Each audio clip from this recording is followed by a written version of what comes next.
We invite Senator Damion Crawford, a man known for his creativity in finding solutions, a passionate advocate in access to education for all.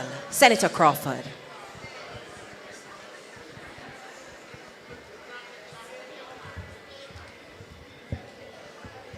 Thank you very much. I will stand on the protocols that have been observed, save and except to say a special recognition, of course, to the leader of the People's National Party, and as we hope, the next Prime Minister of Jamaica. I thank you all for attending, for your time and for your attention. And I have been tasked with speaking to you on access to quality education. Our position for education is based, first of all, on the reality that education is in crisis.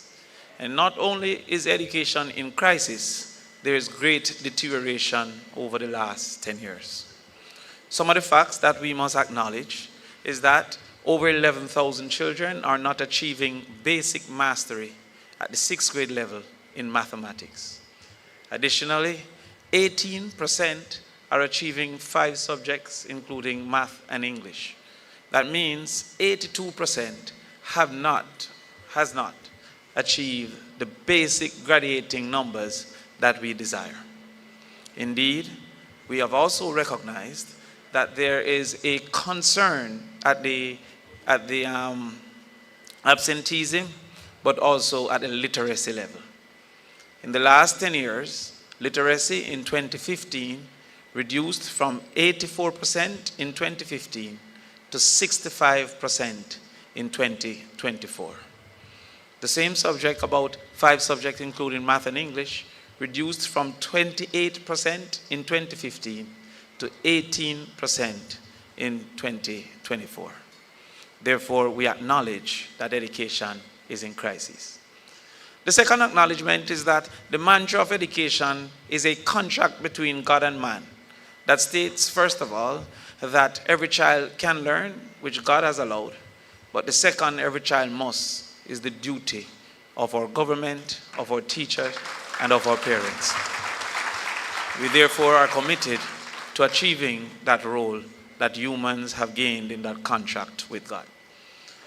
Our overall objective and the ultimate aim within our lifetime is to have 1 degree per household or its equivalent in vocation, suggesting therefore level 4 of heart qualification in vocations.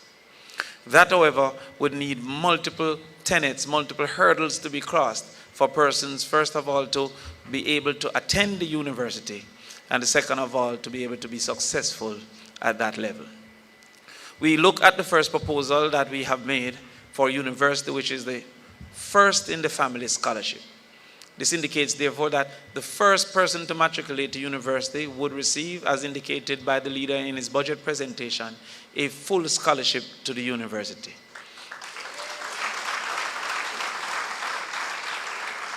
We have received questions about what is a family and how is a family defined. It is simple. There are 2 definitions to the family. The first is shared ancestry, and the second is shared roof.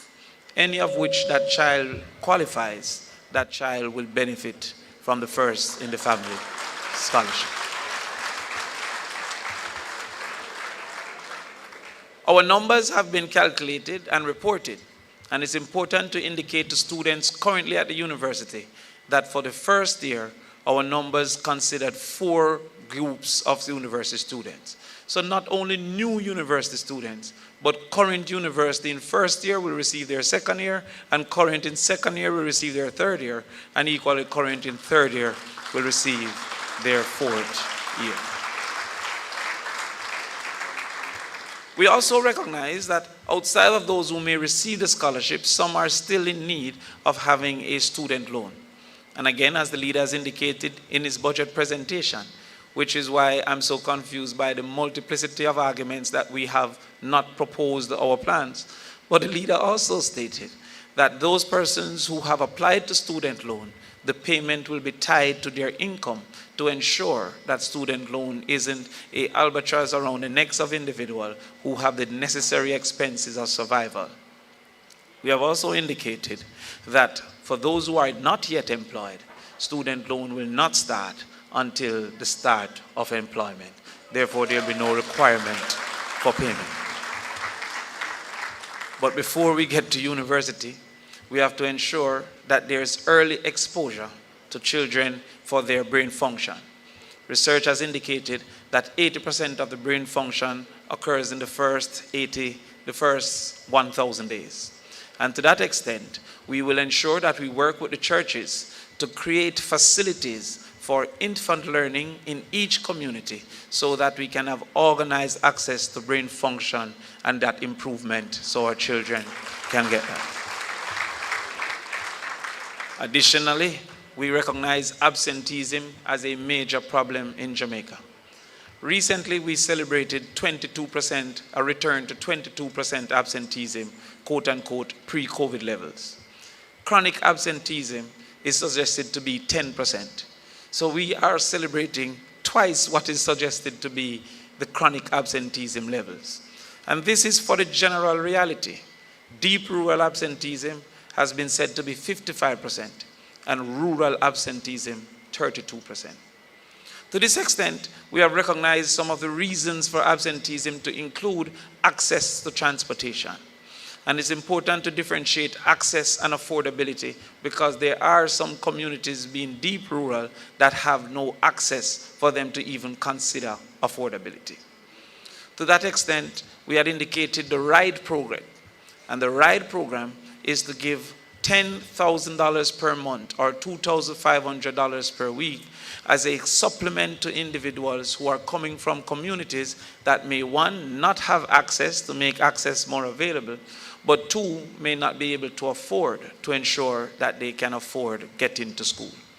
Regardless of the quality of school and teacher, absence would indicate that the child will not be able to perform satisfactorily. We also recognize nutrition to be a problem. And in recognizing that nutrition is a problem, we relied upon the research that said 56% of Jamaicans have food insecurity. Some graver than others, but 56%. Our current PATH program lunch is targeting less than 30% of our children, indicating that approximately 26% are still not accessing the necessary nutrition that is needed. To this extent, we not only decided to expand the number of students to over 240,000 students, but also to increase the amount from $180 to $400 per child per day. The current $180 have caused for an apartheid system in education where many children on PATH have to join a separate line of segregation and divided from persons who are affording other lunches. Principals have also started to offer 3 days of lunch because the money allotted cannot provide for the entire 5 days. Time come for that to change under the People's National Party. We will ensure that the stories of literacy problems in high school are a thing of the past by focusing on literacy and numeracy in the first 4 years, indicating that by the grade 6, all our children should be literate and numerate with the necessary interventions to correct the necessary things for those children.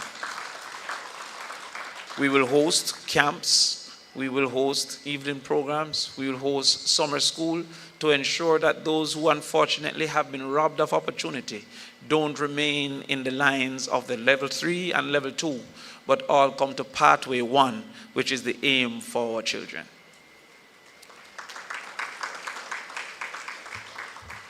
Finally, we will ensure that our children have great access to the necessities of a teacher in the classroom. We have seen the teacher migration and the negatives that have caused, especially in mathematics and vocation.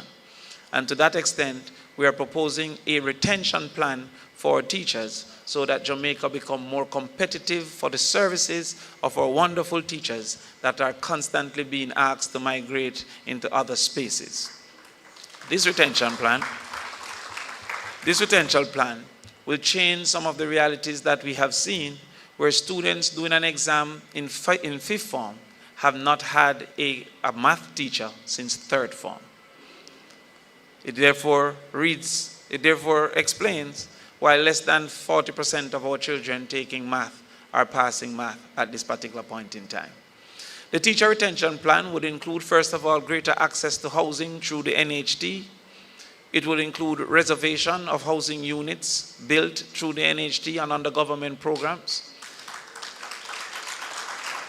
It would include graduating access to motor vehicle concession.